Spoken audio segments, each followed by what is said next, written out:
Gracias, mi querido Oscar, mi hermano y mi amigo, ante todo, por la invitación nuevamente. En realidad soy yo quien me siento honrado de estar aquí compartiendo con ustedes estos temas de la demonología, porque son muy importantes y son las preguntas que constantemente la gente me hace y que pues a veces no encontramos respuestas, y si la encuentran en las redes, a veces la encuentran en lugares equivocados. Entonces, ¿qué mejor que encontrar estas respuestas a la luz de la doctrina de la Iglesia Católica? Porque ante todo, debemos dejar muy claro y establecido que esta es una enseñanza católica, ¿sí? No es una demonología adenominacional, es decir, no soy un demonólogo que no pertenece a ninguna denominación. No, cuando tengo que hacer demonología histórica lo haré. Es decir, la demonología basada en las religiones comparadas lo haré. Pero esto es demonología católica y ante todo va a primar, como siempre y como debe de ser, la escritura y el sagrado magisterio de la Iglesia. Eso no quiere decir que tampoco nos vamos a entrar en el rigor histórico crítico de ser necesario en algunos de los textos bíblicos. ¿Ya? Bueno, ante todo eso, primero, segundo punto, sí, como le decía mi querido hermano Oscar, bueno, estoy hasta con el cafecito porque ya me muero de sueño. Estoy trabajando desde ayer, bueno, la última vez que dormí fue ayer 8 de la mañana, hasta las 8 de la mañana. Y de ahí no, pero bueno, bendito sea el Señor. A ver, el método que yo utilizo es sencillo. Yo hago preguntas y yo mismo respondo, ¿sí? Al final, como dijo Oscar, dejaremos unas preguntas para el público. Si yo las sé, pues encantado de responderlas. ¿Ya? Bien, ya hemos respondido preguntas muy básicas, sencillas y elementales, que forman parte del campo de la demonología, como por ejemplo, ¿qué es la demonología? ¿Qué es un exorcismo? ¿Quiénes pueden exorcizar? Cosas por el estilo, ¿no? Entonces, para ustedes que ya hemos escuchado la primera parte, la segunda parte, vamos a la tercera, ¿sí? No están ordenadas las preguntas en un orden sistemático, ¿no? Están hechas al azar conforme que nosotros vamos a interactuar en este momento, ¿sí? Bien, y así las diré todas sin tener que volver a repetir esta expresión. Una de las preguntas que me hace la siguiente: ¿demonios iguales? Bien, tengamos en claro una cosa: los demonios son seres espirituales, por consiguiente son seres incorpóreos, no tienen cuerpo. Al no tener cuerpo, podríamos decir que no todos son iguales, ¿sí? Es decir, y como dice el padre José Antonio Fortea en su libro Suma Demoníaca, cada demonio agota su propia especie. También lo dice Santo Tomás de Aquino: son seres inteligentes, dotados de voluntad, de inteligencia, pero ellos son diferentes unos a otros. No hay dos demonios iguales, como tal, ¿sí? Suena un poco complejo entender esto al decir no hay dos demonios iguales cuando también decimos que no tienen cuerpo. Pero sí podemos diferenciarlo por la forma de actuar. Por ejemplo, en términos latinos se suele utilizar las siguientes expresiones: hay demonios llamados aperti. ¿Qué son los demonios aperti? Son aquellos demonios que cuando poseen a una persona, las facciones fisiológicas del individuo son las siguientes. Por ejemplo, abren los ojos constantemente, su cara irradia odio, son muy agresivos, vociferan siempre expresiones peyorativas, insultantes. Hay que agarrarlos, como dice la escritura, ¿no? No podían agarrarlos ni siquiera con los grilletes porque los rompían, etc. Esos son los demonios aperti. Los clausi son al contrario, son aquellos demonios que se manifiestan de una forma un poco más, un poco más sosegada, no son tan locuaces. Si los ojos están cerrados, pero si les abren los párpados, es decir, si elevan los párpados, te vas a dar cuenta que los ojos del poseso se permanecen en blanco. Normalmente poseen una fase tranquila, atemorizada, pero no insultan, no son agresivos, ¿sí? Y tenemos por último lo que se llaman los demonios abditi, que son aquellos demonios a los que le llamamos ocultos. ¿Qué quiere decir esto? Que son aquellos demonios que se resisten en mayor medida a manifestarse. Casi todos los demonios no se quieren manifestar. Es por eso que el exorcista, el sacerdote exorcista va a realizar. Los que son menos poderosos, por así decirlo, caen rápido, pero hay unos que son mucho más poderosos y se mantienen. Los aperti son esos, perdón, los abditi son aquellos que se mantienen de una forma tan oculta que se resisten incluso en varias sesiones. Y los sacerdotes que no son muy experimentados fácilmente pueden creer que no hay nada, que quizás haya un problema psiquiátrico o sencillamente es un problema emocional que con el pasar de las horas o los días pasará y no hay nada. Pero no, ahí está el demonio. Entonces, el exorcista que es más experimentado sabrá reconocer este tipo de casos y logrará la manifestación del ente demoníaco tarde o temprano. ¿Ya? Entonces, estos son tipos de demonios en los cuales uno puede clasificar, ¿no? Hay demonios que son más poderosos porque también lo podemos diferenciar por la jerarquía, ¿sí? Que los que se encuentran en un nivel mucho más elevado en cuanto a poder, por malignidad, pueden obligar, dice el padre Fortea, a los que son más inferiores a no rebelarse e incluso a no salir. Es decir, si el exorcista está, yo te conjuro o yo te exorcizo en el nombre de Jesús, etcétera, ¿no? Sale del cuerpo de esta persona, etcétera, etcétera. Los demonios que son más poderosos obligan a los que son menos a que se mantengan. Esta parte de la experiencia nos las narra, el padre Fortea, el cual da testimonio de esto, ¿no? Con respecto a la jerarquía, ¿sí? Y por ello vamos a ver que no todos los demonios son iguales, la jerarquía se va a dar en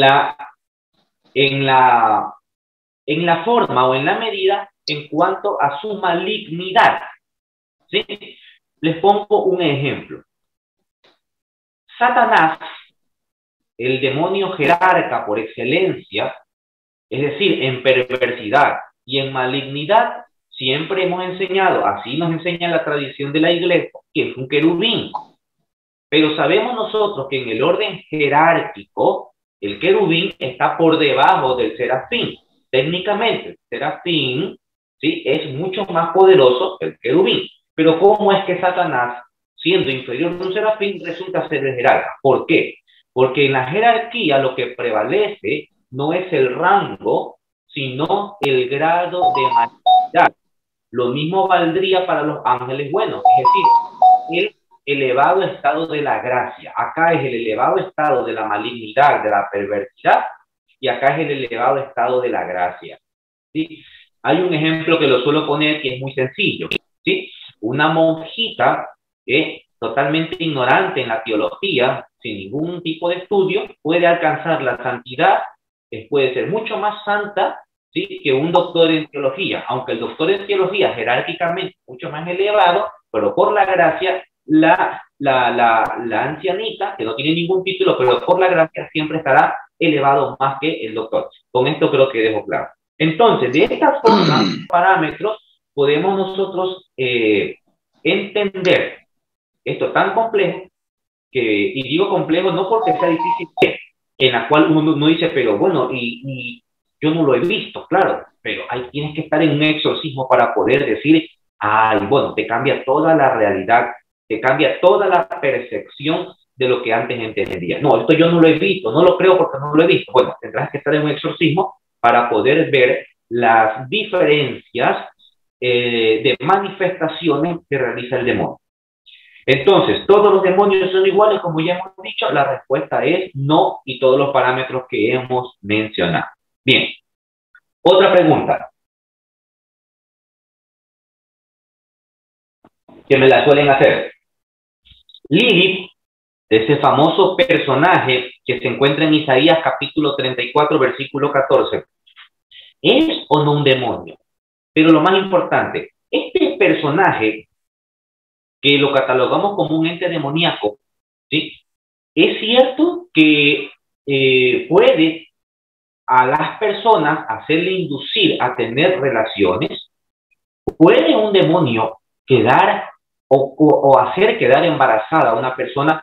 Vamos, la respuesta parece obvia, pero pronto nos daremos cuenta que no es tan así como parece. Porque en los medios de prensa escrita, al menos acá en Guayaquil, he tenido la oportunidad de ver títulos tan amarillistas, sensacionalistas y al mismo tiempo equivocados, como de decir que una mujer que tuvo relaciones con un duende quedó embarazada.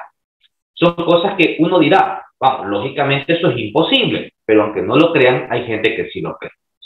Como dijimos, si un demonio es un ser espiritual, obviamente, no solamente que no siente placer por las cosas carnales, puesto que no tiene ninguna de las, no puede sentir placer por algo que él no tiene, no puede sentir placer por la gula, no puede sentir placer por la carne, etcétera, porque él no tiene cuerpo, por lo tanto no puede sentir. Pero este personaje, Lili, ¿quién es Lili? Miren, el personaje Lili, de acuerdo a las traducciones bíblicas, va a tener varios nombres. La que más me llama la atención a mí es la traducción que utiliza la Vulgata Latina de San Jerónimo. Él le llama Lamia. Que este personaje ha sido traducido, este término ha sido traducido como la lechuza, ave nocturna, e incluso el doctor Lutero la tradujo como duende. Lo cierto es que este personaje es muy, pero muy irrelevante para la doctrina cristiana católica. Para la doctrina judía, mitología judía es muy importante. Era un personaje, ¿sí?, de acuerdo a la mitología judía, que se revela contra Yahvé, contra Dios, porque ella, como prototipo hoy de una mujer empoderada, no sumisa, decide no tener relaciones con Adán, puesto que esta es la primera mujer creada por Dios. ¿Sí? Eso siempre me preguntan, Víctor, ¿es verdad que había otra mujer antes creada antes de Eva y que se llamó Lili? Bien. Esto parte por una ligera confusión entre el capítulo 1 y 2 del Génesis. Es decir, hay dos relatos de la creación que pretenden relatar el mismo acontecimiento, pero que si lo analizamos, narran, aunque sea el mismo acontecimiento, de dos formas totalmente diferentes. Mientras en un relato, el relato yavista, se dice que Dios creó al hombre y a la mujer al mismo tiempo, el otro relato dice que no, que Dios primero crea al hombre y de las costillas sale la mujer, es decir, Eva. Y una expresión que brota de las palabras de Adán, que dice, esta sí es hueso de mi hueso y carne de mi carne, es lo que ha conllevado a creer que si Adán dice eso, es porque esta tuvo otra mujer anterior, ¿sí? Pero en realidad la expresión que utiliza Adán es porque sencillamente antes, y está muy de forma muy explícita en la Biblia, Adán solo estaba rodeado de animales. Entonces, esta sí es como él. Pero esto ha dado pie a que uno enseñe de que hubo una mujer antes de Eva y que esa mujer era Lili. Y que como no quiso tener relaciones con Adán, entonces, en un acto de rabieta, pronuncia el nombre sagrado de Dios y en este momento es expulsada del paraíso. Se refugia en unas cuevas del desierto y allá, ella mantiene relaciones sexuales con Satanás. Producto de ello, van a nacer hijos demonios, ¿sí? Obviamente todo esto es imposible desde el punto de vista teológico y biológico, obviamente, pero este es el relato mitológico. Entonces van a tener hijos y cada vez que nacían estos, Yahvé los mataba. Entonces, en acto de venganza, Lili prometió asesinar a todos los niños hebreos que no se habían circuncidado hasta los 8 días de nacer. ¿Ya? Entonces, este es el relato, este es este personaje, pero en realidad, si uno analiza las escrituras, no deja de ser algo totalmente insignificante, ¿sí? En algunas traducciones le llaman llena salvaje, es simplemente como que si fuese un animal, se acabó, no tiene mayor importancia. Entonces, debe de quedar en claro, primero, que la única mujer que Dios creó, si tomamos la teoría, obviamente, creacionista narrada en las escrituras, ¿sí?, o al menos si le damos ese sentido bíblico, evidentemente la única mujer que Dios ha creado es Eva, la primera, me refiero, ¿sí? y no Lilith como tal. Entonces, eso ya debe de quedar totalmente erradicado. Es una o forma parte de la mitología judía. Bien. ¿Dónde están los demonios? ¿Dónde están los demonios? A mí me preguntan, Víctor, mira, si un demonio está poseyendo a una persona, quiere decir que salió del infierno. Porque no puede estar en el infierno y poseyendo a una persona, porque si lo hace es porque el demonio es un ser omnisciente, omnipotente como Dios. Bien, la pregunta es válida, pero la respuesta es la siguiente. Para esto tenemos que entender qué es el infierno. Entonces, el infierno es el estado espiritual de negación absoluta a la presencia divina. Dicho de otro modo, es un estado de completa oscuridad a la gracia de Dios. Ese espíritu jamás y de forma irrevocable nunca podrá ver a Dios. Jamás nunca. Y ese castigo, que es eterno, es muchísimo terrible, peor, sufriente, atormentante que las imágenes que nosotros nos podemos hacer entender por esas, precisamente por esa enseñanza inteligible que nos da la escritura del fuego, del gusano que nunca muere, el gusano, el fuego que nunca se apaga, del crujido y rechinar de dientes, etcétera, etcétera. ¿Ya? Entonces, si el infierno es un estado de completa y ausencia absoluta de Dios, quiere decir entonces que ese estado no está en un solo lugar o no está en un lugar, sino que está en todo lugar donde aquel espíritu esté porque se encuentra completamente rechazado de Dios porque ha perdido la gracia. Entonces, dicho de otro modo, un demonio nunca sale del infierno porque nunca va a salir de ese estado espiritual. Si el demonio posee a una persona, ahí tiene su infierno siempre. Si posee a otro que está allá, ahí tiene su infierno siempre, siempre. ¿Sí? Decimos que un demonio está aquí o está allá, no solo porque está aquí o porque está allá, sino porque actúa aquí o actúa allá. De esta forma podemos decir dónde se encuentra. ¿Sí? Por ejemplo, yo no puedo saber si hay uno aquí al lado mío. Lógicamente eso yo no lo puedo saber. La única forma de saber que está aquí es si actúa. Entonces, ahí podré yo decir, ahí está.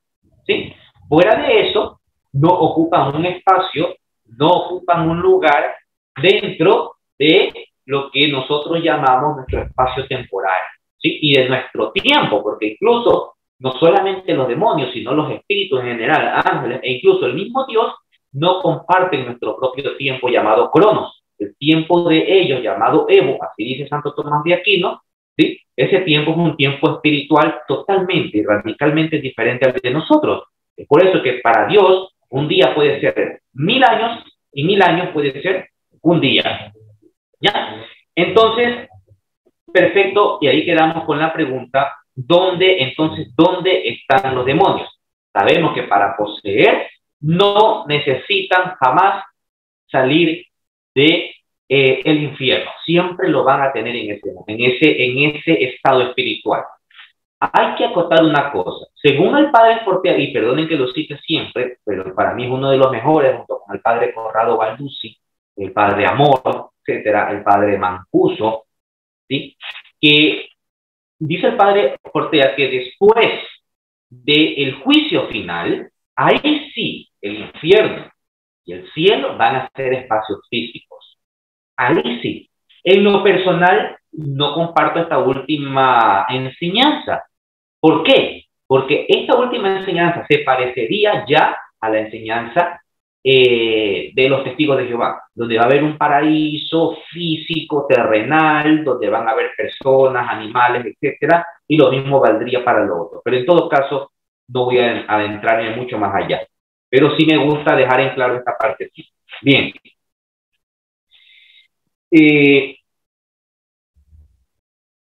¿Por qué en el relato del libro del Génesis, de la caída del hombre, no aparece Satanás? Bien, esta es una pregunta que a mí me la hicieron una vez y me pareció muy importante. Si nosotros revisamos el libro del Génesis, ¿sí? y nos vamos nosotros a la caída,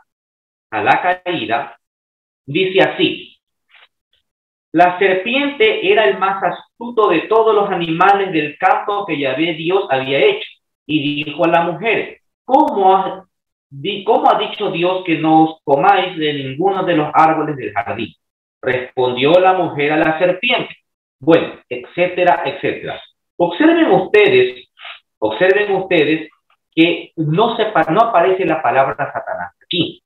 No aparece, ¿sí? Yo sé, alguien va a decir, pero recuerda que el texto del Génesis fue escrito en lengua hebrea y la palabra Satanás fue escrito en lengua griega, ¿sí? Pero recuerden ustedes también que la traducción de la Septuaginta, es decir, la traducción de los 70, está escrita en griego, ¿sí? Es más, las palabras Génesis, Éxodo, Levítico, Números y Deuteronomio son palabras griegas, no son palabras hebreas. Eso es una heredad que tenemos nosotros de la Septuaginta. Entonces, tampoco se traduce como Satanás. Tampoco. Porque no aparece ese personaje aquí. Aquí lo que tenemos es una serpiente. Bien, dos preguntas. ¿Cómo relacionamos a esa serpiente con Satanás y por qué la serpiente y no otro animal? La primera, sencillo. Recuerden ustedes que con la llegada de Cristo Jesús, la revelación divina se concretó. ¿Sí? Entonces, es ahí que el cristianismo, esto es doctrina propia de nosotros, no sé si nos está escuchando algún judío, algún ateo, algún islamita, no sé, pero para nosotros es la revelación neotestamentaria la fuente única y verdadera del depósito de la fe. Es decir, a nosotros se nos reveló la verdad última. Por consiguiente, las revelaciones del Nuevo Testamento es aquel que va a darle un cumplimiento no solamente profético, sino también interpretativo a los acontecimientos pasados. Dicho de otro modo, si el Apocalipsis me dice a mí que esa serpiente antigua es el gran dragón, el diablo, Satanás, entonces ahí vengo a entender quién era esa serpiente que no aparece mencionado en el libro del Génesis. ¿Ya? Ahora, primer punto respondido. Segundo, ¿por qué la serpiente y no otro animal?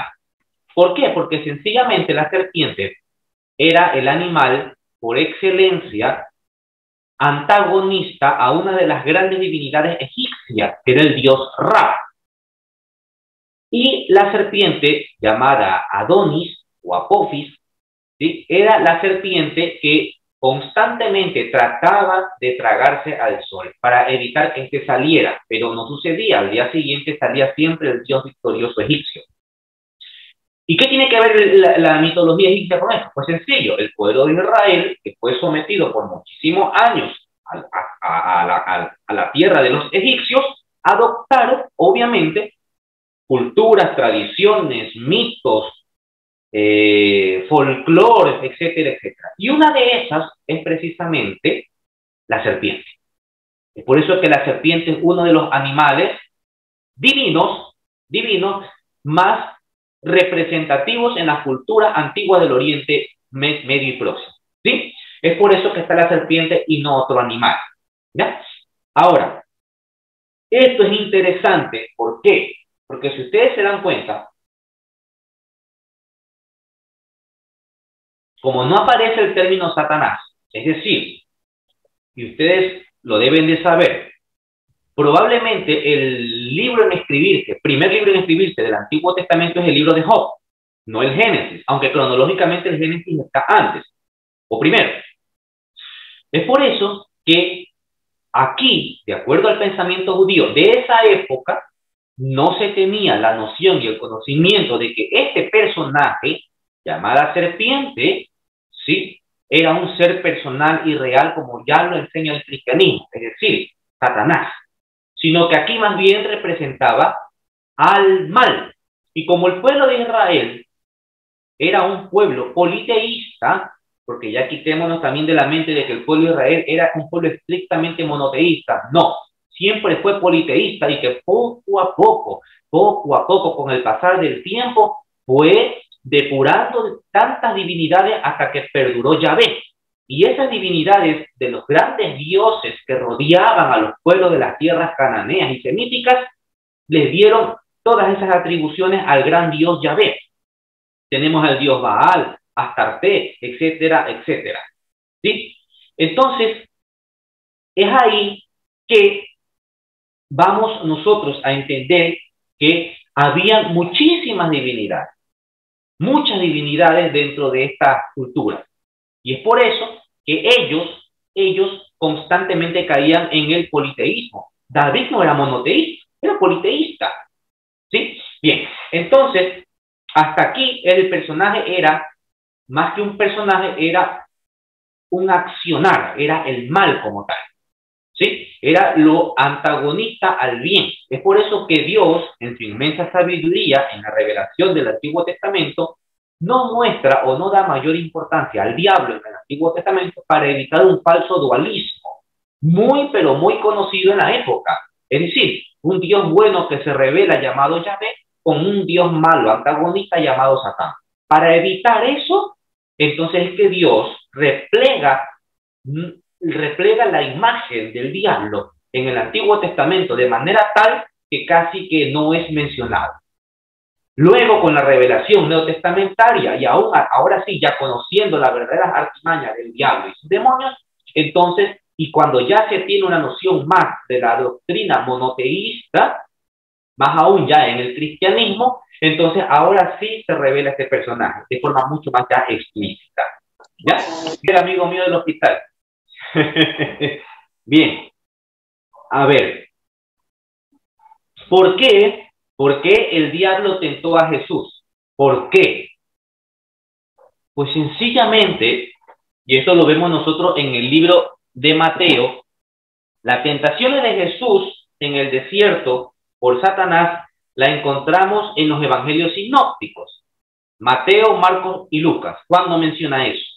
La diferencia de Marcos con Mateo y Lucas es que Marcos solo menciona que Jesús fue tentado en el desierto, mientras que Mateo y Lucas dan detalles, dan pormenores de las tentaciones.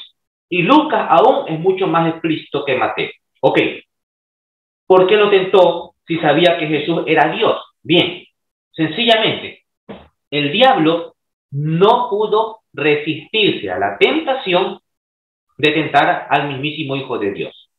Sabía que tentarlo era una tarea imposible. Es más, sabía que con el solo hecho de tentarlo y que además sabía que Jesús iba a salir victorioso, lo único que iba a ocasionar era un mayor éxito espiritual para Jesús y para sus creyentes, seguidores. No iba a ganar nada.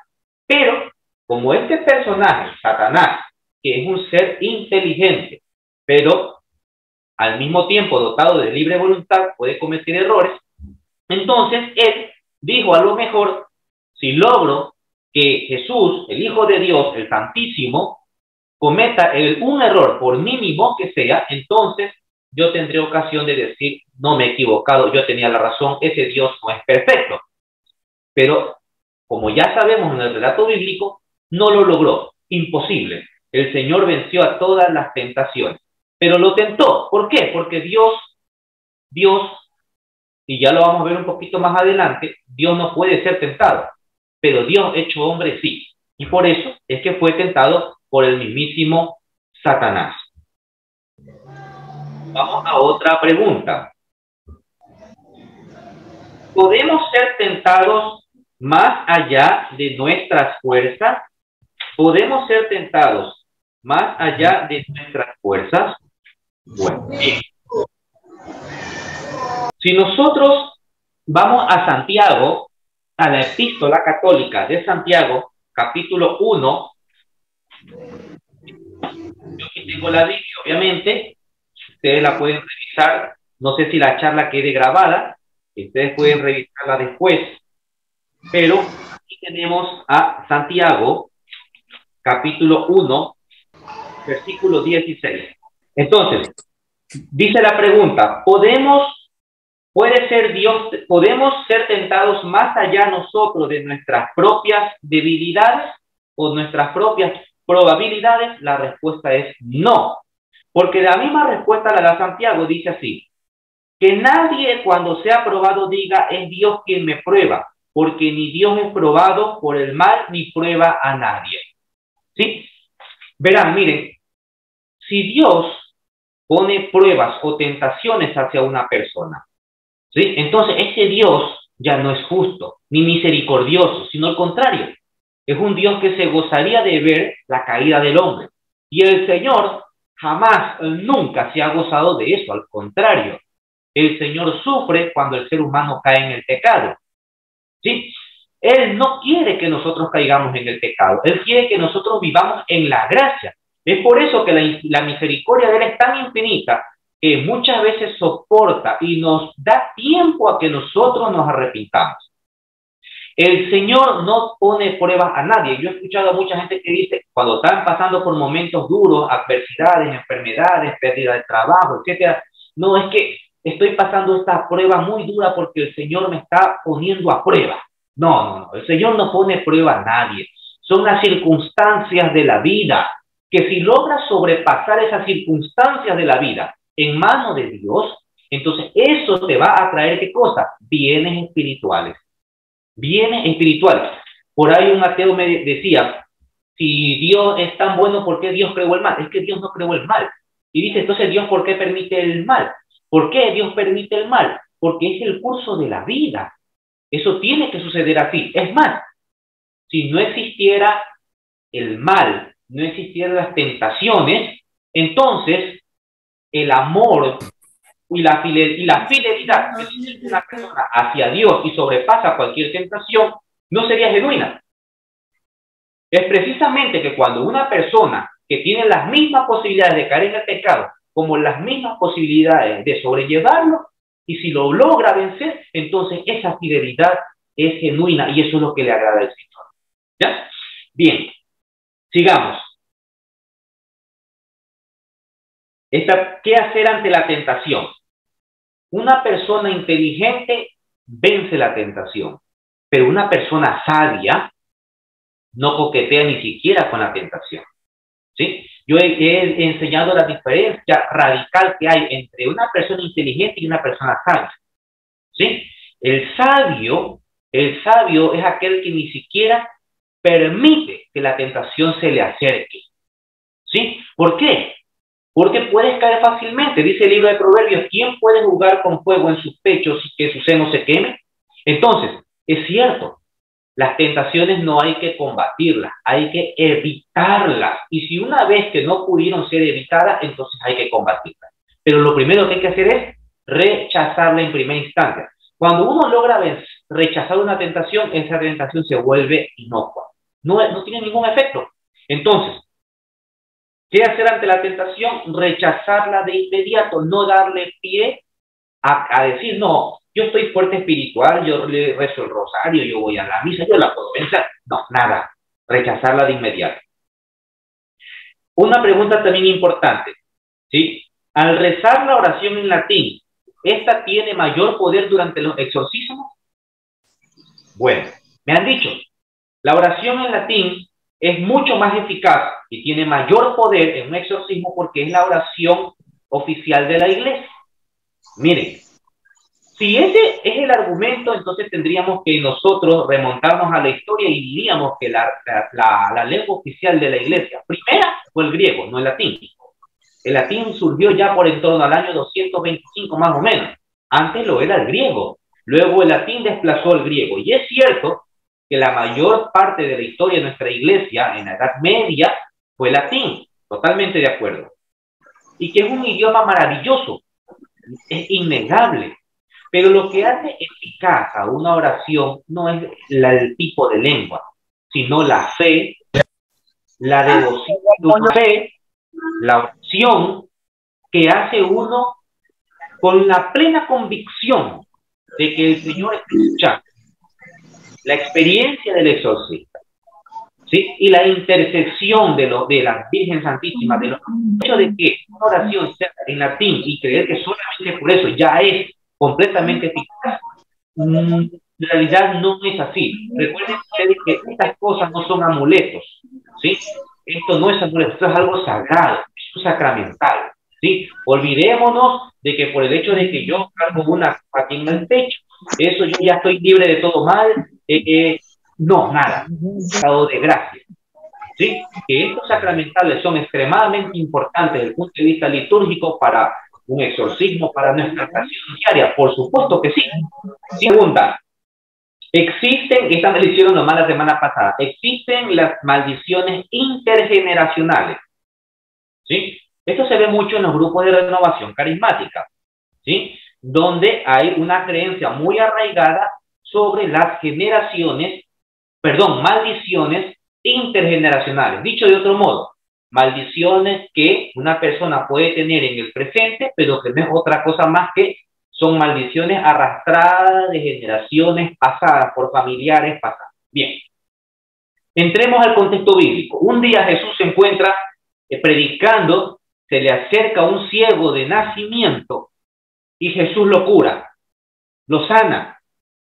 La pregunta que le hacen los apóstoles es la siguiente: Señor, ¿quién pecó? Porque nació ciego. ¿Quién pecó, él o sus padres?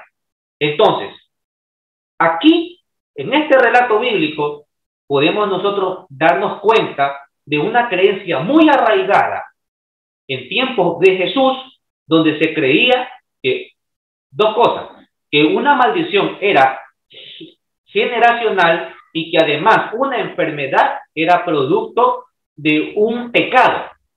Hoy sabemos nosotros que necesariamente una enfermedad no es producto del pecado, ¿sí? ¿Cuántos niños nacen con enfermedades congénitas y sin embargo no han pecado? O era del pecado original con el que nacemos todos, niños sanos o niños enfermos, ¿sí? Entonces, se creía antiguamente que una enfermedad era necesariamente un pecado y que por eso estaba con esa enfermedad postrado en cama, con lepra o con cualquier otra enfermedad, ¿sí? Entonces, Jesús viene y dice, no pecaron ni él ni sus padres. Y él da la respuesta incluso, y dice, nació ciego para mostrar el poder de Dios. Por consiguiente, desde las palabras de Jesucristo, las maldiciones intergeneracionales en boca de Jesucristo y enseñanza ahora aquí, pues en realidad no tendrían mayor validez, no tendrían ninguna validez. Cada uno es responsable de sus propios pecados. Ahora, cosa diferente es que una casa que ya tiene antaño, ahí haya habido, por ejemplo, el bisabuelo practicaba magia negra. Y en esa casa que ha pasado de generación en generación, ha persistido ahí eventos negativos, maléficos, infestación demoníaca, influencia diabólica. Eso es otra cosa, que eso sí que puede pasar. Es más, es muy común en casas infestadas, es muy común, pero eso no es una maldición intergeneracional, si me hago entender. Creo que esa partecita creo que queda clara. Y para ponerles un ejemplo acerca de esto, de cómo estas creencias populares estaban bastante arraigadas, ¿sí? Les voy a poner el asunto del tatuaje. Por si acaso, quiero aclarar, no estoy promocionando tatuajes, ni me gustan, no tengo ninguno. Pero ¿por qué se creía que el usar tatuaje era un pecado en tiempos veterotestamentarios? Porque sencilla razón, se hacían un tatuaje, como no había ningún tipo de asepsia ni de cuidado, cuando se lo hacían se infectaban.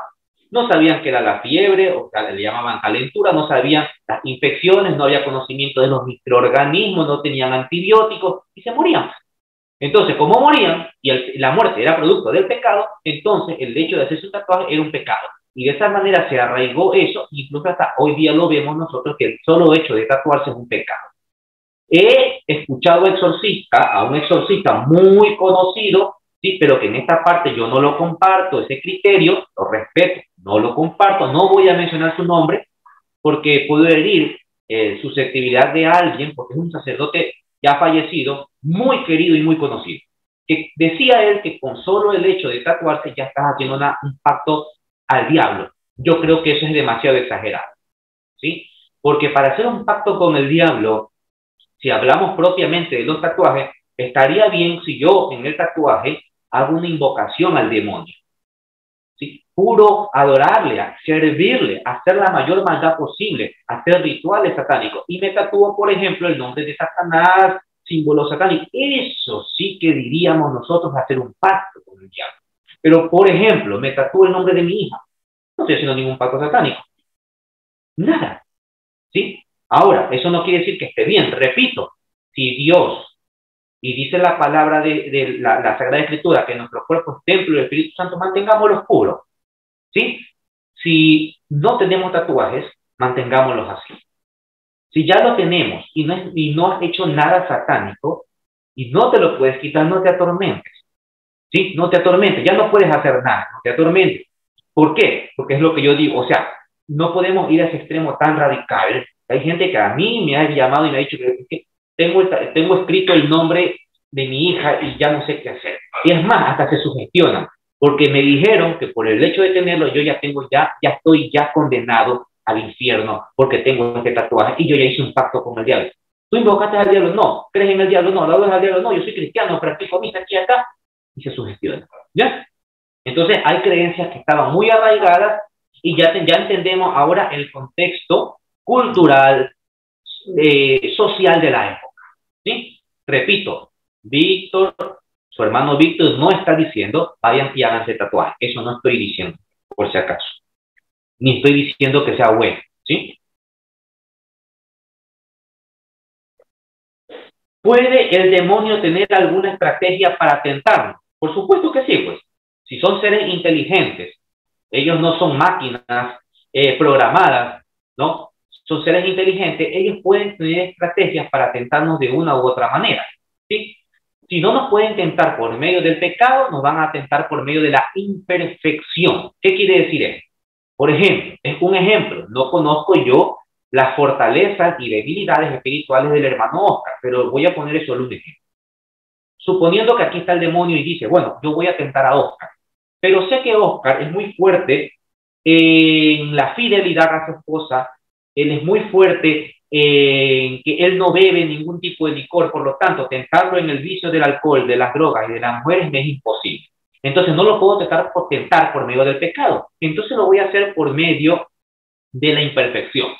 Ah, yo sé que a Oscar le encanta orar y que a veces se pierde una hora orando. Perfecto.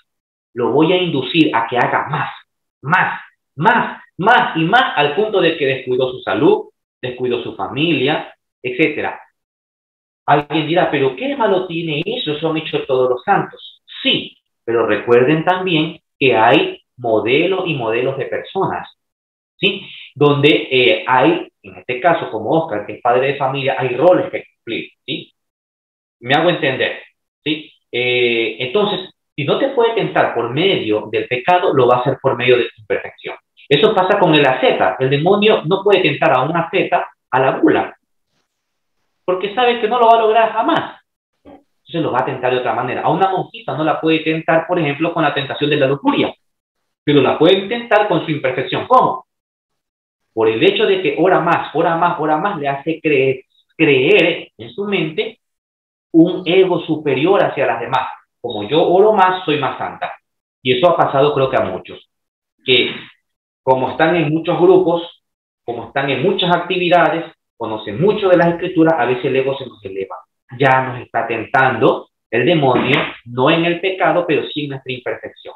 Entonces, hay que estar atentos en eso, en esos detalles que también, porque el demonio tiene varias estrategias para poder hacernos caer en el mal. Todo extremo, por supuesto, que es malo. Bien. ¿Qué es la muerte eterna? Bien, la muerte eterna en término teológico es lo que diríamos nosotros la muerte espiritual. ¿Sí? Miren, un espíritu, ya sea demoníaco, angelical o el alma de un individuo, es inmortal. Es decir, no puede ser desgastada, no puede ser destruida, no puede morir nunca. Y nunca es nunca. Pero sí que puede morir cuando pierde la gracia. Es decir, se convierte como en un alma muerta. Sí, suena el término como que suena un poco discordante, pero es así. Cuando ya no hay gracia, es como un cuerpo inanimado. Es como solemos decir, un hombre que está ahí, pero que en realidad ya no vive. Entonces, lo que tenemos que procurar es que no exista eso. A los demonios les pasó eso, y que eran seres más inteligentes que nosotros, más poderosos que nosotros, perdieron la gracia. Cuando perdieron la gracia, siguieron existiendo espiritualmente, pero están muertos espiritualmente. Como no tienen gracia, no tienen virtudes, no tienen el favor de Dios, no gozan de Dios y siempre y por toda la eternidad estarán muertos espiritualmente. Yo creo que está claro el asunto, ¿verdad? Oscar, tú me avisas cuando, porque yo no llevo cuestión de tiempo, tú me avisas cuando ya estamos, ¿ya? El proceso que lleva a la muerte eterna. Si ya sabemos qué es la muerte eterna, queremos evitarlo. ¿Cuál es el proceso que lleva a la muerte eterna? Primero, la tentación. La primera estrategia que usa el demonio es la tentación. Una vez que está la tentación, el siguiente paso es concebir esa pasión. Llámese lujuria, llámese drogadicción, llámese cualquier pecado. Una vez que se ha concebido, es decir, de la tentación pasó al hecho, a concretarlo, es decir, al pecado, viene la muerte espiritual. Pero esto no es algo que sucede de la noche a la mañana. No, no. Repito, Dios es misericordioso. Dios es benevolente.